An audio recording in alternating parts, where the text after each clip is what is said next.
Ny mety ho toetry ny andro any an-dranomasina ny zoma ray jolay 2024 amin'ny 9 maraina hatramin'ny sabotsy 2 jolay 2024 amin'ny 9 maraina. Ho an'ny morontsiraka Atsinanana, Cap d'Ombre hatrany Cap Est. Hanorana malefaka somary miatoato ho avy atsimo Atsinanana ny rivotra ka ho 20 hatramin'ny 440 km isan'ora. Aherin'ny ranomasina, hisy alon-dranatony avy atsimo Atsinanana, ahavon'ny onja 3 hatramin'ny 4 metatra. Cap Est hatrany Mahanoro. Hanorana malefaka ho avy atsimo Atsinanana ny rivotra ka ho 9 hatramin'ny 20 km isan'ora, hahatratra 730 km isan'ora indraindray. Hanonja be na aherin'ny ranomasina, ahavon'ny onja 2 faingo hatramin'ny 2 faingo 10 metatra, hananika hatrany amin'ny 2 faingo hatramin'ny 3 faingo metatra ny avaratry Toamasina. Hisy alon-dranatony avy atsimo indraindray. Mahanoro hatrany Taolagnaro.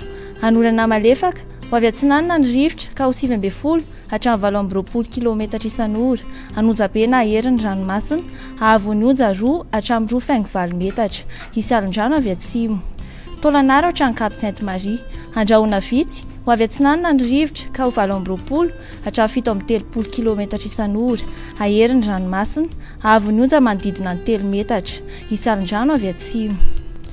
Ho an'ny morontsiraka Andrefana, Cap Sainte-Marie hatrany Cap Saint-Vincent.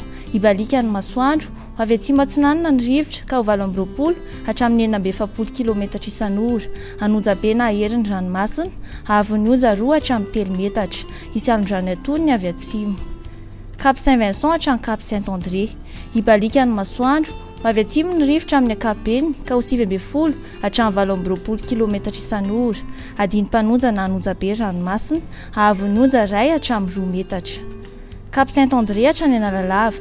Handrahoana vitsy na ibalika ny masoandro ho avy atsimo Atsinanana ny rivotra ka ho 20 hatramin'ny 40 km isan'ora, hahatratra 5 km isan'ora amin'ny morontsiraka Sofia, adiny mpanonja ny ranomasina, ahavon'ny onja ho latsaky ny 2 metatra. Analalava hatrany Cap d'Ombre. Handrahoana vitsy na ibalika ny masoandro, iovaova ny fitsoky ny rivotra amin'ny faritra afovoany ka ho 7 hatramin'ny 9 km isan'ora. Ho avy atsimo Atsinanana kosa ny ankafa ka ho 20 hatramin'ny 40 km isan'ora, hahatratra 5 km isan'ora indraindray, adiny mpanonja ny ranomasina, ahavon'ny onja ho latsaky ny 2 faingo 2 metatra.